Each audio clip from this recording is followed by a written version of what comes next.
तो NB shoppe परिवार, क्या रियल में कुछ बदलाव आ रहा है? ये है वो बदलाव। जब मैंने इस कॉन्सेप्ट को बनाने का प्लान किया तो बहुत लोगों ने मुझे बोला कि तुमसे नहीं हो पाएगा। कहाँ तुम ये इतने छोटे से अमाउंट्स में लोगों को करोड़पति बनने की बातें कर रहे हो? ज्वाइनिंग तो है ही फ्री, 100% डिस्ट्रीब्यूशन कैसे कर दोगे?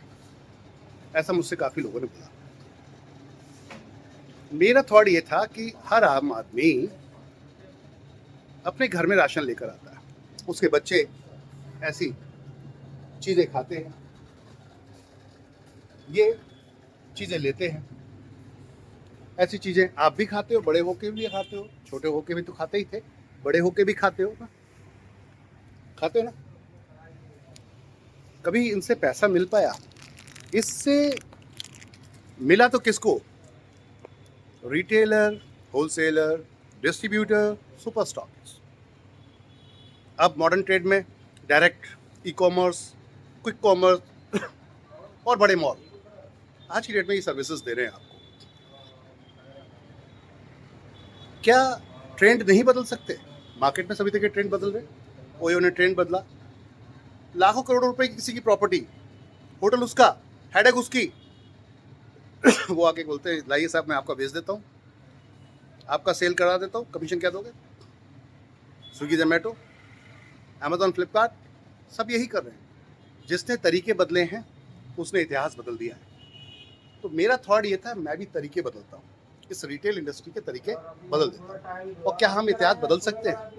तो ये आपके घर में आपके बच्चों के लिए ये प्रोडक्ट जाता है, ये घर में देखते हैं आपके ये बच्चों के लिए प्रोडक्ट जाता है, देख रहे हैं ये छोटे छोटे छोटे पाउचेस, क्योंकि लो बजट परिवार के बच्चे या फैमिलीज हैं वो अफोर्ड नहीं कर पाते ये बड़े वाले शैम्पूज ये बड़े वाले शैम्पू वो अफोर्ड नहीं कर सकते, ये बड़े बड़े बड़े शैम्पू अफोर्ड नहीं कर सकते।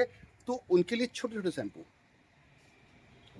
आपकी ज़रूरत को ख्याल में रखा गया है और आपकी ज़रूरत पूरी करके इतिहास बदला जा सकता है। बस एक होने की ज़रूरत है। आप 1 किलो चीनी पड़ोस में लेने जाओगे, बार्गेनिंग नहीं कर पाओगे, लेकिन अगर 1000 किलो लेने जाओगे वही रिटेलर आपसे बार्गेनिंग कर सकता है और वो सस्ता दे सकता है। तो अकेले की ज़रूरत नहीं है तो क्या हुआ? बात समझ में आ रही है? 1000 लोगों को कन्विंस कर लो, उनसे बोलो अपनी खरीदारी का राइट मुझे दे दो, मैं आपकी खरीदारी करके लाता हूँ। आज बड़ी बड़ी कंपनियां यही तो कर रही हैं, आपसे बोलती हैं आप घर बैठो, मैं आपको घर बैठे डिलीवरी दे रही हूँ 10 मिनट के अंदर, क्योंकि उनके पास पैसा है, आपके पास नहीं है, तो आप ये बिजनेस नहीं कर सकते। एनबी शॉपी ने आपको मौका दे दिया कि आप ये काम कर सकते हैं। यस, आप ये काम कर सकते हैं, बिना पैसे के कर सकते हैं। कैसे? हाउ? तो कंपनी ने कहा आप सिर्फ लोगों को कन्विंस करो, शॉपी हम खोलते हैं, हमारे बिजनेस पार्टनर, फ्रेंचाइजी पार्टनर पूरी इंडिया के अंदर 1,55,000 पिन कोड हैं और 1,55,000 पिन कोड यानी कि 1,55,000 मार्ट खोलने की क्षमता रखते हैं। और देश भर के अंदर 1,55,000 pin code, her pin code पर अगर एक स्टोर होगा तो सोच के देखो, ये बाय वन गेट वन अभी है। जब 365 मार्ट है तो अगर 1.5 लाख मार्ट हो गए तो क्या होगा? सोचने वाली बात है, सोचने वाली बात है। समझदार हो तो आज से आ जाओ मेरे साथ, मिलके इतिहास बदलते हैं। देश में बेरोजगारी नाम की जो समस्या है इसको जड़ से खत्म कर देते हैं। किसी ने तो सोचा होगा देश आज़ाद करने के लिए तभी अंग्रेजों से छुटकारा पाया, किसी ने तो सोचा होगा ये लाइट बनाई है तो किसी ने तो रोशनी लाने के लिए सोचा होगा, तभी आज हम रोशनी में हैं। किसी ने तो ये डिवाइस जिसमें हम आप और इस समय वीडियो में बात कर रहे हैं बनाने के लिए सोचा होगा। मैंने भी सोचा है आम आदमी को बिना पैसे के कैसे उसको रोजगार दिया जाए, तो रिटेल का तरीका बदलने आया हूँ। चलो मिल के इतिहास रचते हैं। समझ में आए तो प्लान जरूर देखना, वरना इच्छा आपकी। रोज रोज पैसा महीने के हिसाब से, साल के हिसाब से जीवन भर देते रहोगे किसी को, या उस पैसे से अपनी ज़िंदगी बना सकते हो? सोच के देखना जरूर एक बार। आज रात में जब ये वीडियो देखोगे तो रात में आराम से सोचना कि आज आप क्या कर रहे हैं।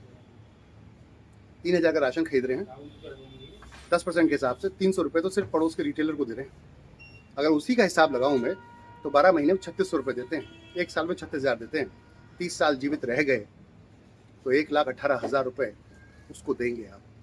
क्या ऐसा माहौल नहीं बन सकता कि आप अपने नेटवर्क खड़ा कर लें और उसके ये कमीशन खुद खाएं?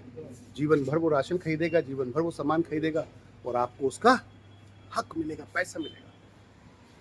तो क्यों दूसरों को दे रहे हो? सुधर जाओ, आ जाओ मिल के इतिहास